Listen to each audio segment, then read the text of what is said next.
You are lying in bed at 11 at night, scrolling through a phone full of people, and somehow you feel completely alone.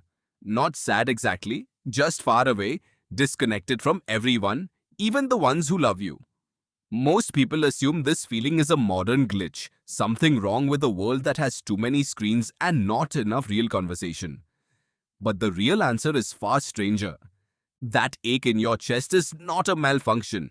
It is one of the oldest alarm systems your body has. And understanding why it exists changes what you should actually do about it.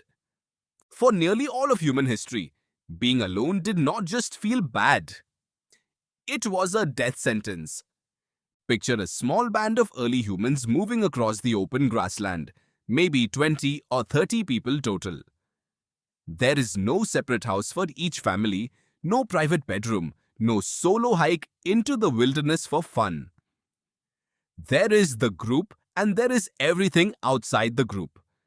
Outside the group is predators, starvation, exposure, and rival bands who might not welcome a stranger.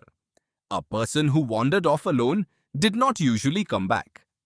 Anthropologist Robin Dunbar, who spent decades studying primate and human social structures, proposed that human brains evolved specifically to track relationships within a group of roughly 150 people, a number now known as Dunbar's number. That is not an arbitrary limit. It is the estimated size of the social world your brain is actually built to manage. Who you can trust, who owes you a favor, who might turn on you. Everyone within that circle was, in a very real sense, part of your survival equipment. So what did ancient humans actually do about loneliness? In most cases, they never had the chance to feel it in the way you do. Isolation was rare because isolation was fatal. Instead, their days were saturated with contact most modern people would find almost unbearable. People slept close together, often within arm's reach. They ate together. They worked together, whether that meant tracking animals, gathering plants, or building shelter. Silence was rarely truly private because privacy in the modern sense barely existed. But here is the twist. Loneliness itself is ancient too. It did not appear because humans invented modern isolation. It appeared because evolution needed a punishment severe enough to keep people from ever risking the outside of the group. Think about hunger. Hunger is not a design flaw. It is a signal that forces you to seek food before your body actually starves. Loneliness works almost exactly the same way, except the resource it protects is not calories. It is connection. Psychologist John Cacioppo, who researched the biology of loneliness for much of his career, described it as a biological alarm, similar to physical pain that evolved to motivate people to repair or seek social bonds before isolation became dangerous. That reframes everything. The unbearable ache of feeling cut off from everyone is not proof that something is broken inside you. It is proof that the system built to keep your ancestors alive is still running exactly as designed, thousands of years after the world around it changed completely. And the world has changed. That is the counterintuitive part. The very mechanism that kept your ancestors alive is now firing constantly in an environment it was never built for.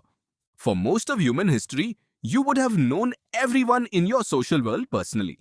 You would have seen their faces daily. You would have shared food with them, cared for their children, been cared for in return.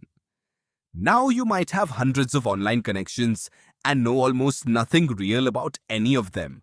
Your ancient alarm system cannot tell the difference between a stranger's profile and a member of your tribe. It only knows whether it is detecting the deep, textured presence of people it can trust.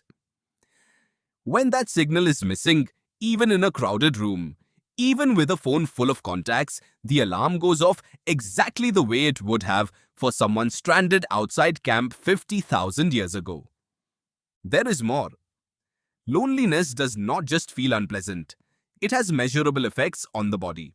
Research led by Julianne Holt-Lunstad and her colleagues found that chronic social isolation is associated with health risks comparable to smoking or obesity, raising the likelihood of early death by a significant margin. Your ancestors' brains linked isolation with mortal danger for a reason.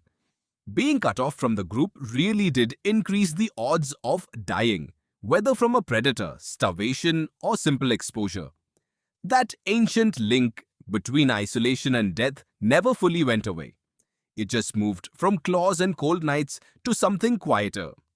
Elevated stress hormones, weakened immune function, a heart working harder than it should. So, what changes when you understand loneliness this way?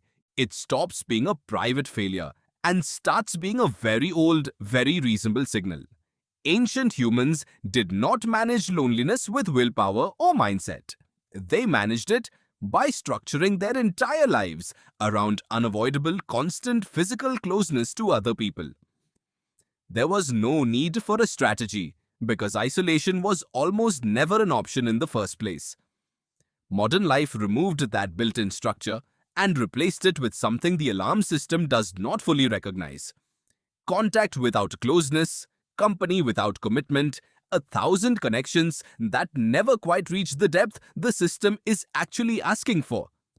This is why a video call with a close friend can leave you feeling better, while an hour of scrolling through other people's lives can leave you feeling worse, even though both technically involve other humans. The ancient system is not counting how many people you are exposed to. It is measuring something closer to depth, reliability, and mutual investment. The same qualities that mattered when trust with the person next to you could be the difference between eating tonight and going without. Here is the modern mirror, the place where all of this lands back on you. The next time that 11 o'clock ache shows up, the pull to feel like you are somehow failing at connection in a world full of people, remember what that feeling actually is.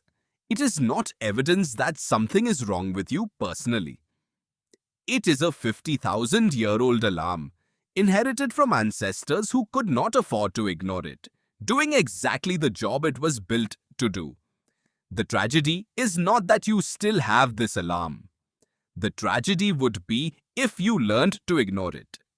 Because the same signal that once sent someone walking back toward the fire, back toward the voices and the warmth and the people who would notice if they didn't return, is still trying to send you somewhere too.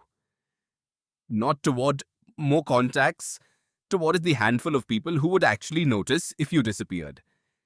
You are lying in bed at 11 at night, scrolling through a phone full of people, feeling completely alone.